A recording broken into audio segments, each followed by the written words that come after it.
What's up, YouTube peeps and barbecue freaks? Thank you guys for joining me today. Today, I'm going to do spare ribs Texas style. Now, what is Texas style, you're probably asking? I'm simply going to season these ribs with a little bit of SPG, some salt, pepper, garlic. Now, some people think, and there's a little truth to it, that Texas rub is just salt and pepper. And in a lot of places it is. However, I'm from the school of adding a little bit of extra to that. You can add some onion powder, garlic powder, some cayenne, paprika, stuff like that. However, I just like salt, pepper, garlic. So I'm going to take my SPG mix that I make, and I will actually leave a link. I have a video showing how I make that and the measurements and what I mean by parts in that video. I'll leave a link down below. You can go check it out if you're looking for a good SPG rub. But I'm going to take that SPG rub, season these ribs with that, get them on the Weber Kettle. I'm going to use the slow and sear to cook these ribs. I'm going to hit it with a little bit of pecan and cherry. This should be good. Let's get started. So I have just under 6.5, just under 6 pound slab of spare ribs. These are the extra tender from Smithville.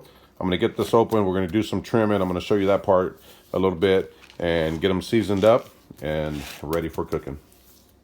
All right, so next, I'm just going to trim off some of this fat down here at the bottom. Be careful not to cut yourself. Should probably be cutting away from me, but got my hand under the rib, so I should be all right. Cut that right off. We are going to remove this membrane in just a bit. So here you have the rib tips. As you can see, this bottom part is really narrow compared to up here, way up here. And it just looks like a really deformed rack of ribs right now. However, we're going to change that up a little bit. Cut off some of that fat.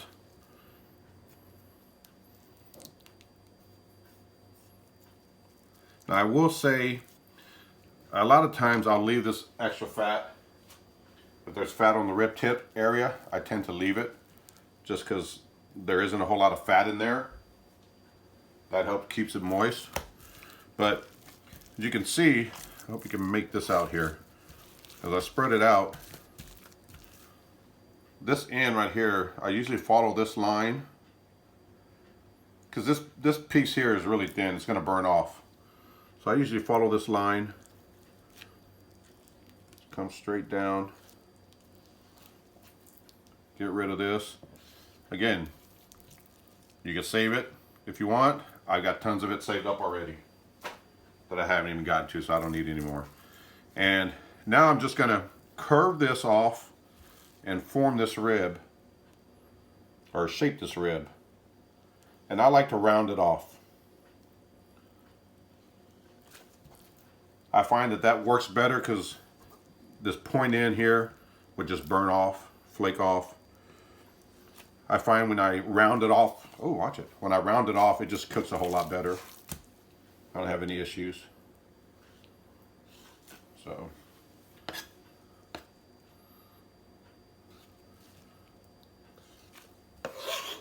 Get rid of that.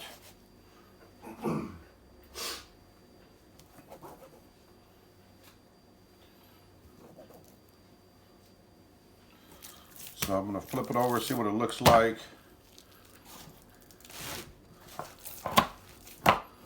Here on this rib tip area, the meat's a little uneven. I'm just going to just trim it up.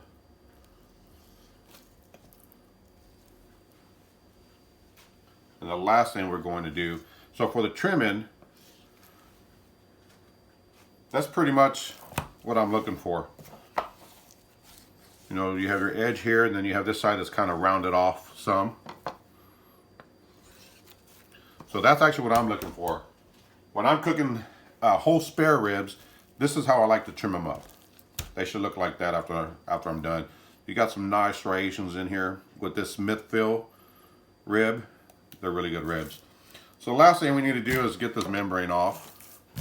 I'm simply gonna come in with the tip of my knife. You can use a butter knife, the end of a spoon, fork, knife, whatever.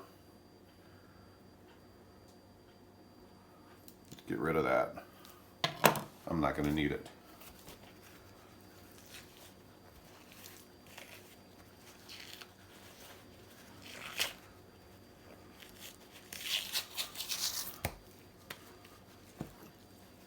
And then, just going to do a little bit of, any spots that I see have a little extra fat that I don't want on there, just trim it off. I got a tendency to get really crazy with my trims, or kind of OCD with it. I see little spots here, everything's got to look the same, be uniform. You don't have to be as OCD as I am.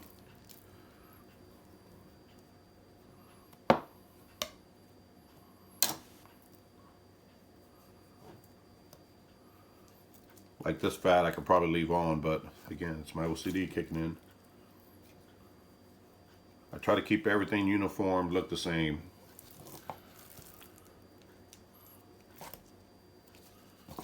And that is it. Meat hanging off here. We'll get that off.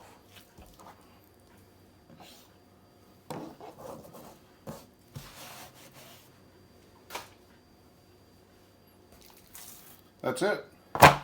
This is what my spare ribs will look like once I'm done. Alright, so here I have my SPG mix. I just put in a different container here. I'm not going to use a binder.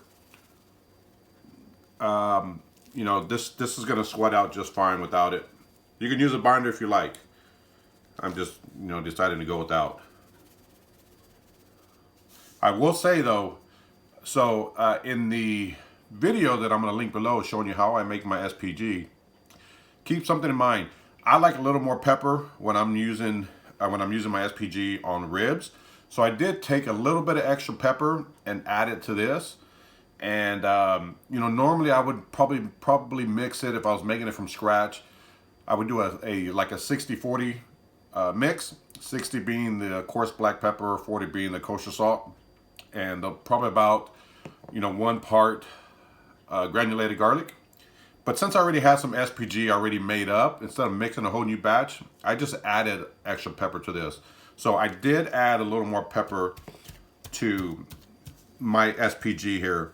So just kind of keep that in mind when you watch that video. If you watch that video, the ratio, I did go ahead and add a little more pepper. I just, you know, I like seeing those little black flakes on here as these ribs cook. So I do. Now you can just run that mix by itself, or that ratio by itself, and it's really good. I've done that, but I want to add a little more pepper this time, so that's what I have here. And that's it. I'm not gonna go really heavy with it. Unlike a brisket, ribs are a lot thinner, and since even in this one, even though I added a little more pepper to it, the main ingredient is the salt, so you want to make sure that you don't over salt these. So that's what they look like right here. Zoomed in a little bit. Just like that would be fine. So we're gonna get the Weber fired up. I'm gonna let this sit here and sweat in a bit. I'm gonna get the Weber fired up, and we'll get these on. Hey guys, I got the slow-ons here loaded up. Got the ribs here. If you notice, I put the rib tips away from the fire. Since there's less fat in here, I want to keep that. I don't want to put this piece closest to the fire because it's going to really dry out. So I put it opposite of the heat, and the rest of the ribs should kind of protect this rib tip here. I did drop some pecan wood chunks in here. So I got the bottom vents halfway open. I'm gonna leave the top vent halfway open. It should run about 265, 275. I'm gonna get the lid on and just let it run till they're done. All right, you guys, we're about 2 hours in. This is what the ribs are looking like. I have spritzed them a couple of times, and I only used water for the spritz.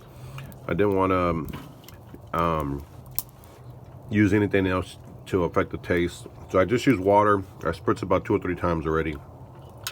This bark, it's really close to being set. So I'm gonna let it run for about another 20 minutes. We're gonna pull them off, take them inside. We're gonna wrap them. I'll show you what that looks like. I am not gonna add anything to the wrap, and because there's still some fat in here that's gonna render out. So when we wrap them, I'll wrap them meat side down and then get them back on and let them get tender. So right now I'm just setting the bark. I've got the color. Again, just probably about another 20 minutes. We'll bring them inside and get them wrapped up. All right, you guys, so ribs are about to get wrapped. It's got some heavy duty foil here, and I'm just gonna spritz it with a little bit of liquid. Just add a little bit more moisture as they continue to cook. So here I have the ribs. Just spritz a little bit. This is what the ribs look like so far. Got some nice color. That bark is set. We're gonna get these wrapped up, face down. I'm gonna hit the back just a little bit with a little more moisture. Again, whatever you're spritzing with is fine. If you want to use like apple juice, apple cider vinegar, go right ahead. But I'm putting these meat side down, and that's because there's still some fat in here that needs to render out. We got the color that we're looking for. That bark is set. Now we want to work on the tenderness. And since there's still some fat that needs to render out, I'm putting it meat side down. So as that fat melts, it'll melt through the rib as it's cooking. So I'm just gonna wrap it up. I'm not adding any sauce or anything. I might add sauce later just to kind of see what it tastes like. But for the wrap, I'm not adding any sauce or anything like that. I want to keep it, as Texan as possible, or as basic as possible. So again, just a little bit of spritz. Whatever you're spritzing with, you can add that. Just add a little bit of more moisture in it. Wrap it up. Get it back on the Weber. I'm gonna let it go for about 45 minutes. I'll take a look at it. I'm guessing it's probably gonna go maybe another hour, but I'm gonna check it at the 45-minute mark. So at this point, we're just working on the tenderness. So I'm gonna get these wrapped, get them back on. The next time I pick back up, they'll be off of the pit.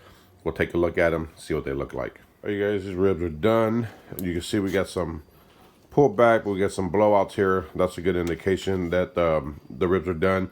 I did temp them, and they're a little over 200 degrees, which is kind of what I expected, but it's actually really tender. So I checked in between the bones on some of these, and then I checked the rib tips.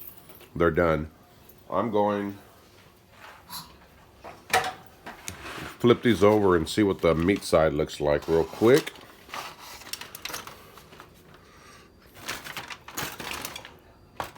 Oh yeah. That's the meat side of the ribs, as you can see here. So it's got some really nice color. This is what I think a Texas rib should look like. Salt, pepper, garlic. You still get a nice bark. You're going to get tons of flavor.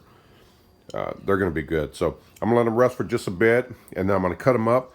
And some of them I am going to sauce. I got a sauce that I want to try out.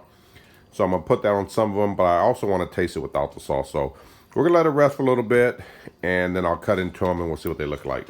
All right, you guys, I got these ribs cut up. I let them rest for a bit. I just cut them up right now. Let's take a look. See what they look like. Get this one here. Still hot, hot, hot, hot.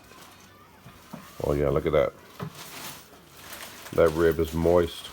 Very moist. Look at that. Nice smoke ring, plenty of moisture. What the bark looks like. Just kind of messed it up a little bit there, but they look good. Let's take a look at another rib. Man, look at that. You guys see how moist that rib is? That is perfect. Again, nice smoke ring. Nice bark. You can see there. I can't wait to give it a try. Let's just take a look at one more, just because. Man, look at that. The moisture is definitely there. I'm not worried about that at all.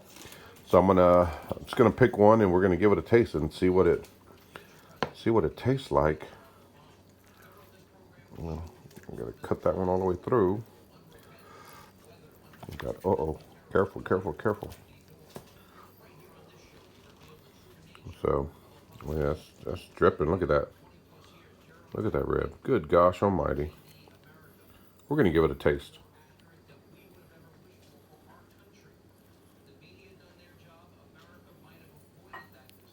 Here's what the ribs look like, laid out. Nice bark, plenty of moisture, nice smoke ring. We're gonna give it a taste. All right, so I got a rib here. We're gonna give it a bite, see what it tastes like. Look at that, right off the bone.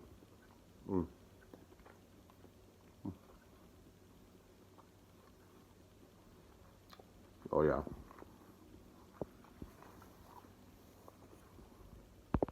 That rib is tender, as you can see. I mean, right off the bone, that bite there, perfect. Just a nice, salt, peppery, garlicky rib. You know, sometimes it's just really good to kind of go back to the basics. I do a lot of ribs, and I get a lot of rubs. I use a lot of rubs that have all kinds of different ingredients in it. But sometimes it's good to just go back to a traditional Texas style rib or brisket, whatever I'm cooking, in this case ribs. It's a good rib. This is one that I would expect to find if I went to a barbecue joint in my area. A rib like this is one I would definitely expect to find. So it's a good rib.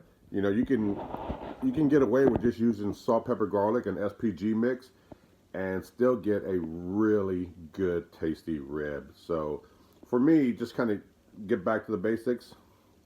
I like to do that from time to time, and that's what this video was all about. So I hope you guys enjoyed it. I will see you guys next time. Take care.